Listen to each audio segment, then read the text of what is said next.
we say goodbye to Europe and hello to the flyaway events as we make our descent towards the end of the F1 2017 season. So now, obviously, we arrive here at Singapore, bright lights and everything, a very, very nice city in Marina Bay to kick off the flyaway events towards the end of the Formula 1 season, where we could decide the World Championship. It is really heating up now. You know, Lewis Hamilton is on a roll right now, won back-to-back races for the first time this season out of any driver to do that, which just proves how intense this battle has been.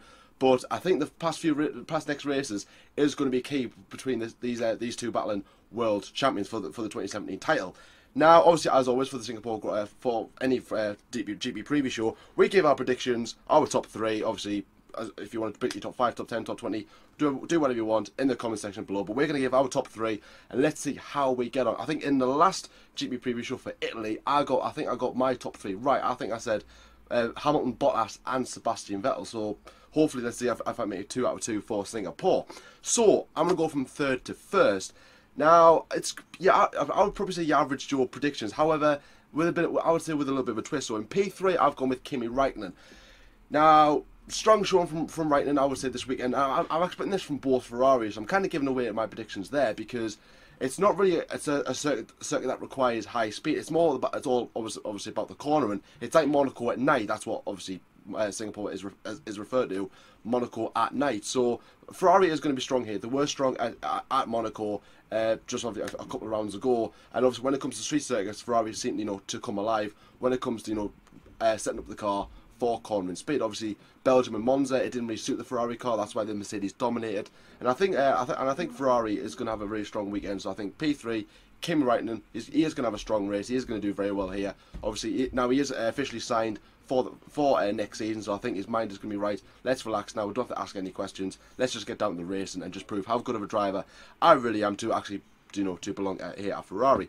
In P2, I've gone with Lewis Hamilton, obviously running away with his championship right now. Took the lead for the first time this season in Italy. Now he leads the World Championship by 3 points. Now, I'm loving it now. I'm loving it. 3 points in it between him and Sebastian Vettel. Sebastian Vettel would be absolutely foreman. He had a 20-point lead. That is just literally gone. As like I said before, Lewis Hamilton won Belgium, won Monza, the first driver to become back-to-back with multiple winners this season. And he now officially has the most pole positions of all time with 69. Can he make it 70 in Singapore? Let's see if he can. And obviously for P1, as you probably said when I said Ferrari will dominate, I think it's going to be Sebastian Vettel. Now, Sebastian Vettel doesn't normally tend to do well here. I think he's got 3 wins here, 3 wins at Singapore. So again, very, very, he is going to be very strong here. Took one of his first wins at Ferrari in 2015, a very surprising race because obviously the pace of the Mercedes then was very, very strong. Yet when it came to Singapore, they fell off the pace. And also as well, Hamilton has a bit of bad luck here. I would say he probably lost the championship in 2010 and 2012 at Singapore due to malfunctions with the car, engine problems or whatever. I think leaking oil was one of the substances as well. So I don't think the deja vu thing is going to kick back with Lewis Hamilton. So I think he's going to have a bit of bad luck. Sebastian Vettel will probably run away with it. I can see him getting pole position. I can see him getting the race win. So I think Ferrari is going to dominate. I think Sebastian Vettel is going to get into P1. And also as well, he knows that he's 3 points behind. He wants that lead back. He wants the World Championship. He wants 5. So I think this is a very good race to prove that, right, I'm not going to give up because of Lewis Hamilton. I'm going to fight till the bitter end. So Lyle, that's my predictions. What's your top 3 for Singapore? Well, there are some good predictions. Now, obviously it's a great circuit to watch. Really enjoyable night race. Really, really strategic. Really hard. Cornering speeds. Really, really fun to watch. Really exciting. So I'm obviously going to go, all like Jordan, I'm going to go from 3rd place to 1st place. My 3rd place, I'm going to start off with Valtteri Bottas. Now, when we went to Monza, obviously I knew it all season, but we saw that he was unbelievably fast. Now, see, when Lewis and Valtteri in the same car, they're both great. Obviously, you have the 3-time world champion of Lewis Hamilton, but then Valtteri Bottas, I think there's a lot of times this season, you can tell he's coming, I think he kind of accelerates faster than Lewis Hamilton. I don't mean accelerating in the car sense, I mean in terms of his career, and I think that he is unbelievably strong, and sometimes I think that maybe if the team kind of reversed the charge and thought, well, we'll put Valtteri first and Lewis second. Obviously, in terms of points and stuff, they're going to put Lewis first. I mean, that only makes sense. A bit like multi-21, with Vettel and Webber, they're going to put, obviously, the most successful driver, ahead.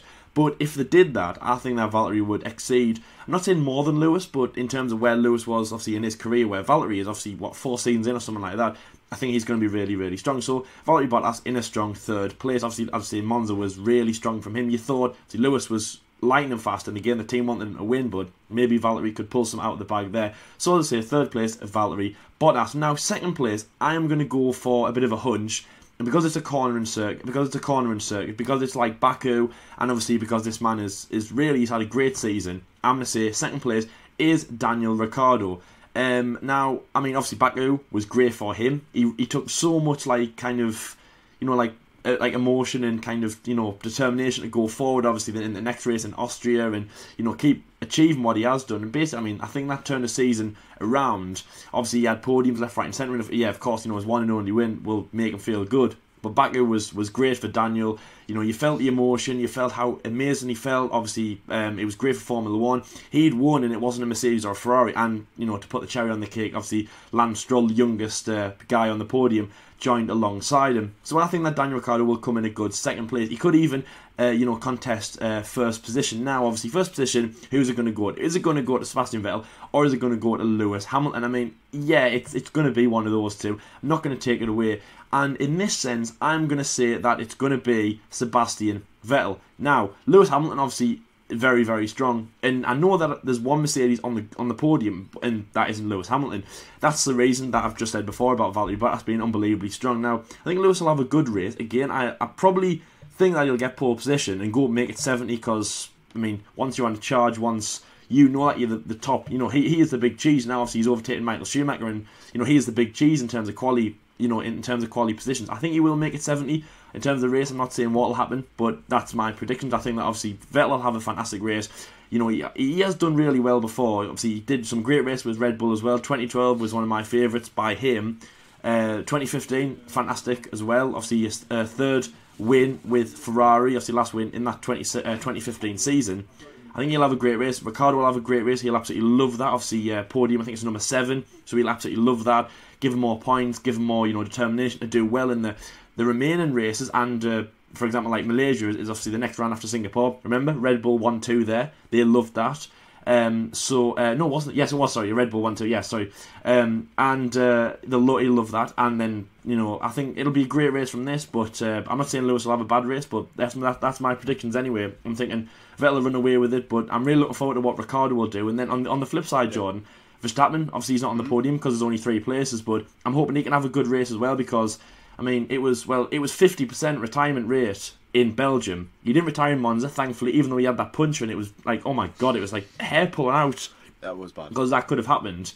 It was, so, the rate's a little lower, and it's like 40% retirement rate this year or something like that, but, it is dangerous for him, especially this is the year that he was supposed to turn everything around.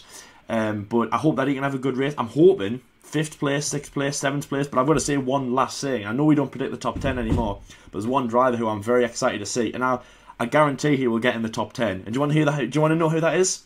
That's Fernando Alonso. Ooh. Now, I just have I don't know why. It's like one of them kind of, a spiritual message that came to us. It just came to us. He came to us in the middle of the night and just said that I'm going to finish in the top 10, and I think that he will finish in the top 10. Overall, I'm really excited for the Singapore Grand Prix. I mean, there's got some amazing drivers, and yeah, John, I can't wait to do it. I mean, it's a shame that Europe's gone, but I mean, some of these flyaway races are absolutely class, and I've got to say, I think doing the flyaways is probably the best way to end the season. How obviously Europe's out of the way with now. See the politics, the big high rise, and big flying around the world. I love that. I think that's the best way to end the season. I really do. We are going to some absolutely fantastic locations in the next couple of weeks, but I think Singapore is definitely one of them. But I mean, I must admit, I would say, yeah, your predictions are very realistic as well. I mean, I do like to see like a bit of a multifunctional podium as well, in like one Mercedes, one Red Bull, and one Ferrari as well. And obviously, just collaborating on what you said about Max Verstappen, I do hope that he does get a good Grand Prix, because his last races have just been nowhere near where like Max Verstappen level. It's just been it has been a really bad season for him. It's a one to forget in a season where you could say that it was really Max. It should have been Max's really going for that title, yeah, he's nowhere near it after a poor season. So I think hopefully he does get a good have a good Grand Prix, hopefully a good end to the season to then to start fresh in 2018. But that's our predictions out the way. As I said before, leave your predictions in the comment section below. We'll respond to them. Obviously, I do know a couple of people do interact with us with the predictions as well. So thank you very much if you are as well. So as I like to say every single time, none of this Lewis Hamilton, Sebastian Vettel malarkey. It's all about Friday the Grid. Now, obviously, our European questions are out the way with. So obviously, that's where the knowledge was pretty much, I would say, sky high with me and Lyle. Now, this is where it's going to get a little bit quite harder because these are the races where we might not know much about because obviously they're not really in Europe, they're not really classics or whatever. But it is getting very, very tight now. Obviously, it's my turn for Singapore to kick off the latter stage of the season. It might go down to the wire with this with Friday the Grid. So let's see how we do for Singapore. Here is my Friday the Grid.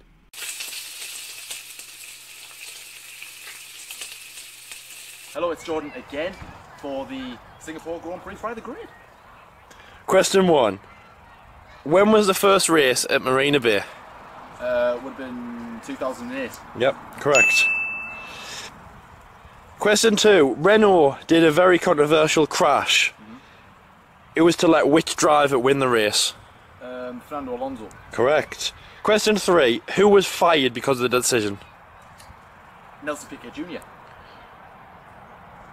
That's wrong. It's Flavio Viatori. Oh, right, but Piquet was also fired. Well, he wasn't taken on again, yeah. Question 4. Who has the most wins at Marina Bay?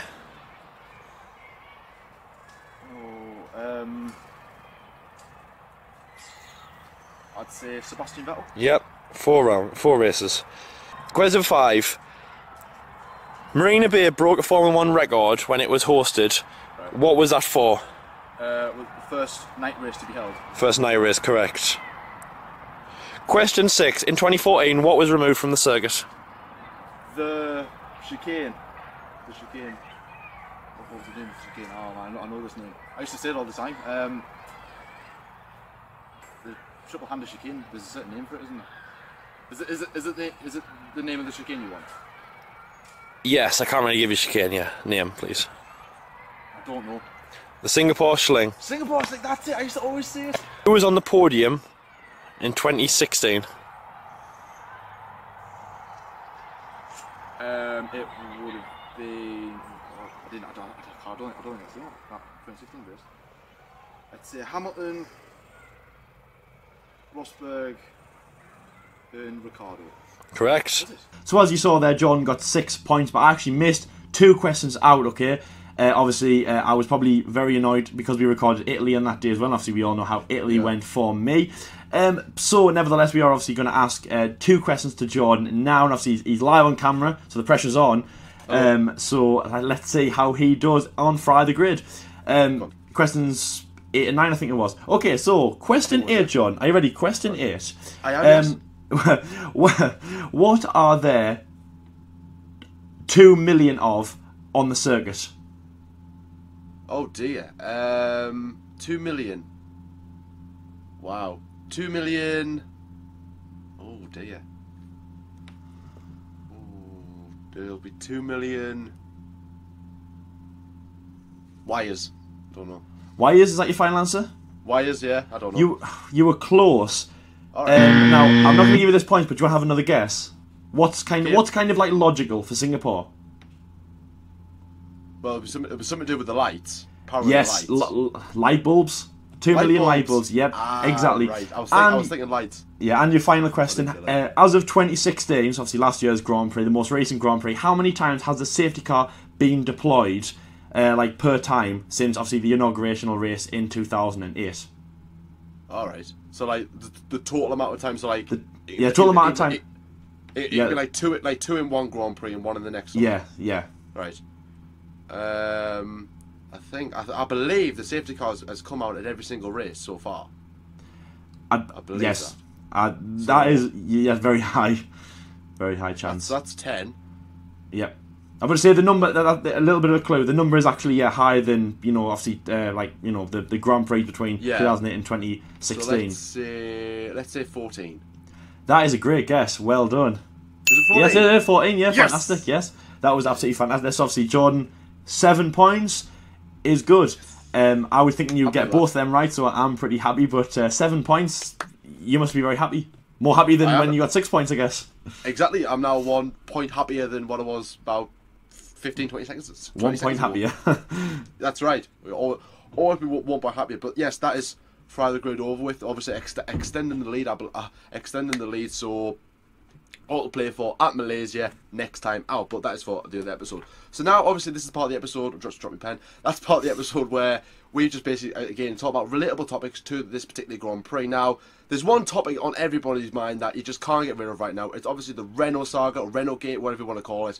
It's basically where Renault could be powering McLaren, which then could obviously emulate into Carlos Sainz going to Renault, then obviously Julian Palmer going elsewhere, then Honda being powered by Toro Rosso. It's just a really, really bad, higgledy-piggledy situation. Now, we did clarify this, or I clarified it, on F1 Debate episode 69 that came out last Saturday, so if you haven't seen it already, go and check it out. Obviously, just trying to clarify my interpretation, because obviously somebody didn't turn up, did they? No, leave me stranded yet again. No, for valid reasons, obviously. It's just, it is literally mental as to how fast, obviously, this week has gone. All the past couple of weeks have gone. It's been crazy, guys. But anyways, back on the Renault saga. Now, one driver I'm going to be talking about is obviously the driver who is going to be leaving Renault, is obviously Julian Palmer. Now it has been confirmed that Carlos Sainz is going to Renault, definitely now, because obviously there was rumours that he had signed a deal, but no, there wasn't really any official confirmation. Well, it has been officially confirmed, but it hasn't been officially confirmed that if he's going to be driving either this season or next season at time of recording, because obviously we've done episodes before where we've said this isn't going to happen because it's not confirmed. Then by the time this episode comes out, it's already been confirmed. So just letting you guys know that at the time of recording, we don't know if it's going to be this season or next season. Likely chance it'll be next season, but who knows? Now, Julian Palmer is now without a drive. Now, it is disappointing to see, because I rated him highly in the lower categories when he was going in GP3, GP2, when it was called that at the time. And I liked him highly. Now, since he came into Formula 1, he's only ever scored 1 point. Now, you could argue Renault, okay, they're nowhere near where they should be. However, he's always been outscored by his teammates in Kevin Magnussen and now Nico Hülkenberg. So really, Julian Palmer is miles and miles away from where he could potentially be. Now, unreliability problems, I would say poor choices of judgment in driving as well. Obviously, we're not one to judge, but you've got to really think about it. Right, he's in Formula 1 now. He's went through all these ranks, done very well in them. He's coming to Formula 1 and he hasn't really succeeded as to where he should be. So it looks like there's going to be see you later for now for Julian Palmer. He might make a return, or his teammate. His teammate would be the best person to tell him that. Exactly. And you know what Nico Hülkenberg would say to him at the end of the season. He would say, Julian, I mean, you're a good driver, you're a good lad, but there's one thing I want to say to you, and you know what that is, Jordan? See you later. I think that. So obviously he's at Enstone. He's packing his bar. He's got his suitcases. Okay, right. See you later, guys. I'm away, so he's going bye to all his colleagues. You've got Nico Hülkenberg, broad shoulders, standing out the door. He goes, see you later. That's the last thing he'll see in Enstone. So now, obviously, Julian Palmer could do what Romain Grosjean did. He went into Formula 1, didn't really succeed, went back down to the lower ranks, then worked his way back up into Formula 1, and now he's doing all right. Well, he did do all right after the big crash in Belgium, but that's got nothing to do with us. Anyway, so Julian Palmer, it's pretty much these last few races. Oh wow, he's stopping.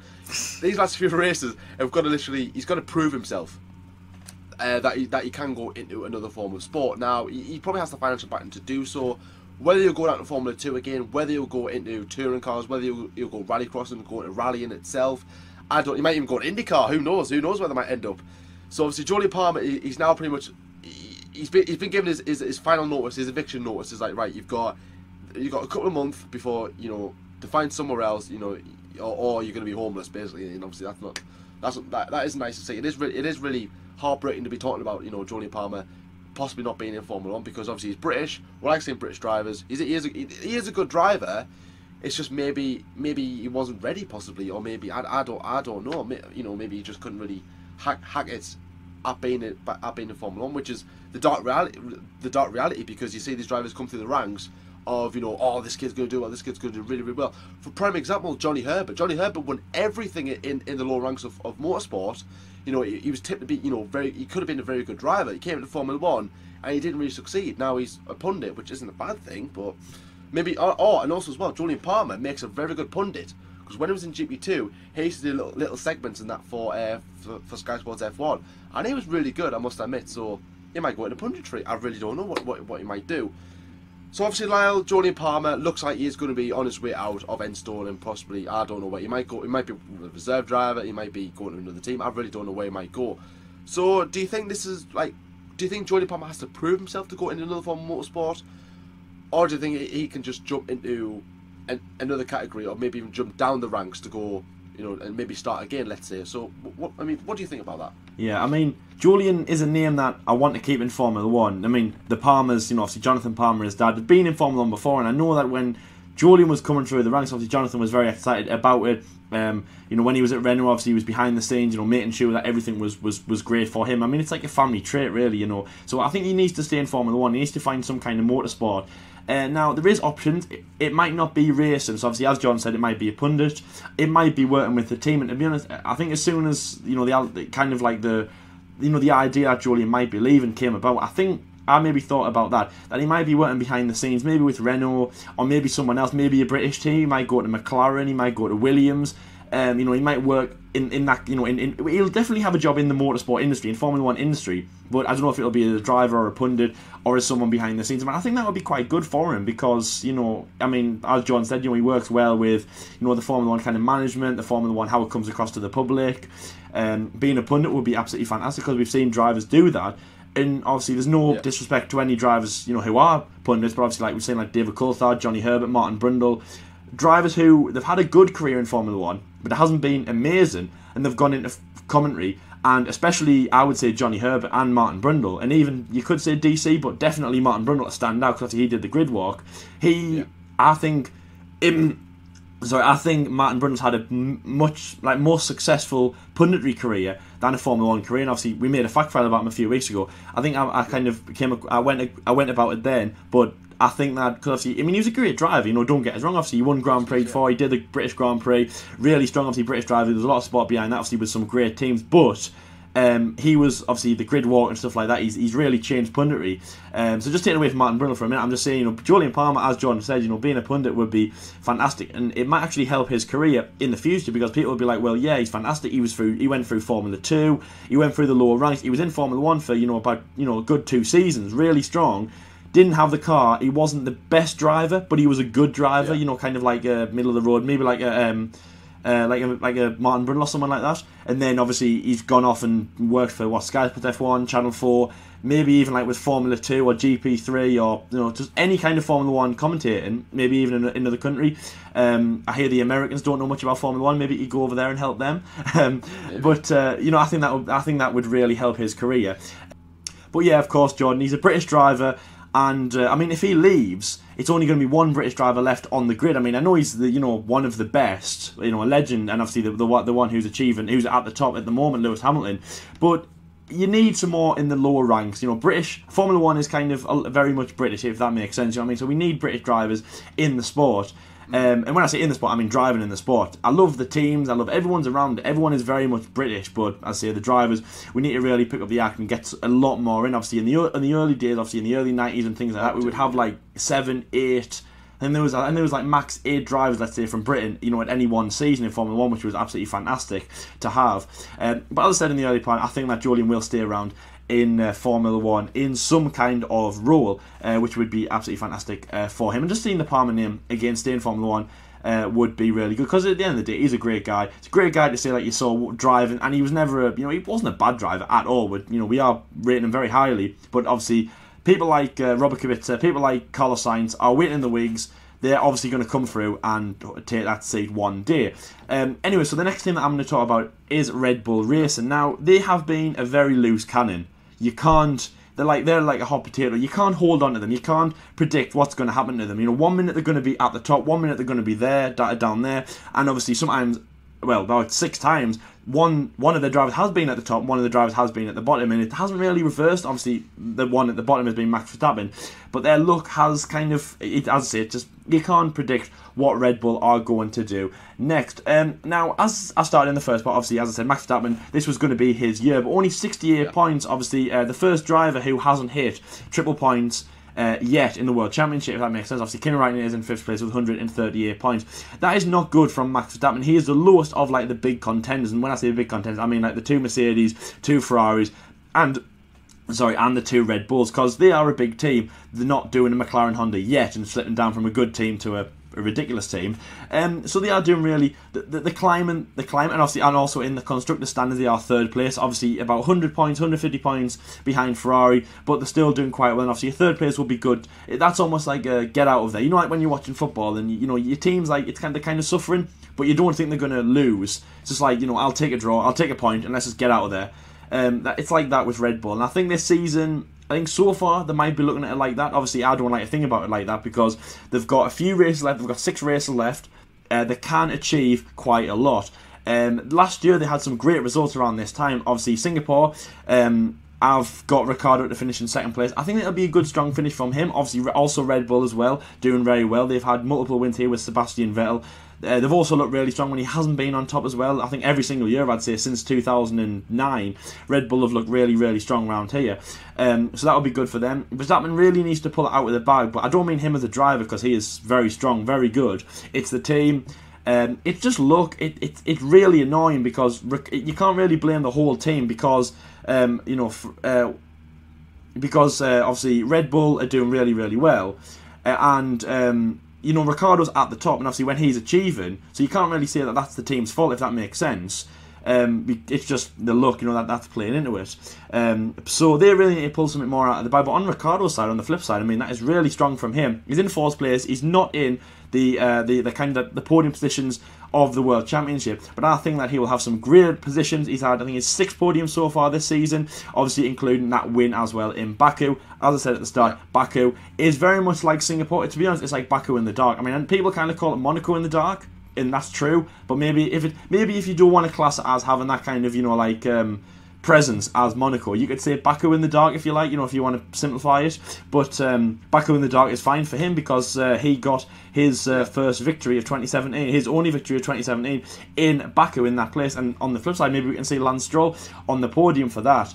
But Red Bull as a whole, I'm excited, and that's why I wanted to talk about them in this race, because I think this will be a great race for them. I'm hoping, like as I say, Max Verstappen, I'm hoping he can get a 5th place, a 6th place, no lower. I'm hoping that the car can hold up for him, and I'm hoping that he can have a fantastic result. The reason that I put Ricciardo in that position is just because, I don't know, I mean, I like both drivers, you know, and at the end of the day, you've got to put one before the other. And I've got to say, I think I need to put Ricciardo first because obviously he's been at Red Bull longer. He peaked when Mark Webber left. Obviously, Mark Webber was one of my favourite drivers when I came into Formula 1. When he left, the Australian kind of like flag was handed down to Ricciardo. He stepped up, and as I say, I mean, he's never really failed in the seasons that he's been there. Red Bull as a whole will succeed, but Ricciardo, I'm very excited to see what can happen. So Jordan, I mean, you know, obviously 2nd place for Ricciardo that I put in my predictions at the start, but Red Bull as a whole, do you think this is the race that it's going to their luck's going to turn around, and then obviously for this race and then the 5 races after Singapore, they're going to have a great finish to the season, one where they're not going to leapfrog Ferrari because, as I say, there's so many points behind, but a chance where they could maybe Verstappen could move up in the World Championship because he's only 30 points behind Kimi Raikkonen, and also that just Red Bull can kind of salvage something very good for the end of the season. Yeah. It's been a funny old few seasons for Red Bull because obviously, as like I said before about Max Verstappen, you know, this season was supposed to be, you know, kind of like a big season for Red Bull after having, I would say, a relatively strong 2016. Now, Max Verstappen has literally, I would say, fallen under expectations. Now, obviously, pointing out of what you were saying there, Lyle, about him being at the bottom of the pile, well, you could say the top 6 if you like. After being, you know, 2nd favourite, I remember saying that stat, 2nd favourite to Lewis Hamilton to win the World Championship this season. So it just proves how badly a season he's had. And then obviously, if you look on Ricciardo's side, he's had like a brilliant season. You know, he's had a race win, 6 podiums. It's been incredible. I mean, he's loving life at the moment. But like, if you flip it over from last season, you had Max Verstappen being on the podium and winning races. And obviously, Daniel Ricciardo having all the bad luck. So really, Red Bull can't really seem to find that kind of happy balance between the two, are they? Because it's like, right, if one car's reliable, then the other car's not. If that car's unreliable, that's reliable. Then the car that's reliable isn't reliable. If you're following that with me, but you know, Red Bull do need to find that happy medium if they do want to try and challenge with the Ferraris and Red Bulls, because they are a long way off compared to what the Ferraris and the Mercedes are. Now, we do want to see the Red Bulls back to where they once were. You know, we do want to see a kind of like a 2012-esque season as to how close it was. Maybe even a season like 2010, as you know, 6-5 drivers going in for the championship as well. Red Bull dominated the constructors, but then again on the drivers, on the drivers side, it was very close to see. And obviously, I know the point system was different, but when you look back at like 07, 06, when that was quite, well, maybe not 06, but like 07 and 08, when the constructors were, when they were quite close, when you had your Ferraris, your BMWs, your Renaults, and your McLarens, so I think Red Bull want to be a part of that, of trying to close the gap, and also to make the sport entertaining as well, because we don't like to see the Mercedes dominated, we don't like to see a Ferrari dominated. We want to see closer race, and we want to see it go down right to the wire. Now, obviously, that's something that Red Bull can achieve, and I think Red Bull will want to sign off this season the best way that they possibly can. I think Max Verstappen, obviously Daniel Ricciardo winning the race last season, and obviously Max Verstappen coming second in that particular race, ending the season on a high for Daniel Ricciardo, and I think Red Bull should try and do that, and I think they will. I can't see them having a strong race this weekend. I think it'll be better. Hopefully both cars can finish in the points if Max Verstappen stays out of trouble, obviously, but obviously only time will tell. But obviously, as always, leave your opinions about everything that we've mentioned in the comment section below. Well, that's Jolly Palmer, what's he going to do? Carlos Sainz, obviously, let us know your opinions now. It's been officially confirmed he is going to Renault, so what do you guys think about that? And obviously the situation with Red Bull, obviously, as to how, I wouldn't say how bad they're doing, but maybe just how they could improve, and how, where will they end up? Will they end the season bad? Will next season be even worse? Or will next season be the rise of Red Bull back to where they want to be? But this is where we're going to wrap up this episode, guys. Thank you very much for watching as well. If you are new around here, please click that subscribe button for our weekly F1 debate shows, our GP preview shows, and our Bailey Harrison career mode, which will be getting kick-started again, obviously back after Italy, as I did say. That'll be back, so obviously hope you are enjoying that series as well. We are as well. Hope you are as well. But anyway, guys, leave a like on this video if you haven't liked it already.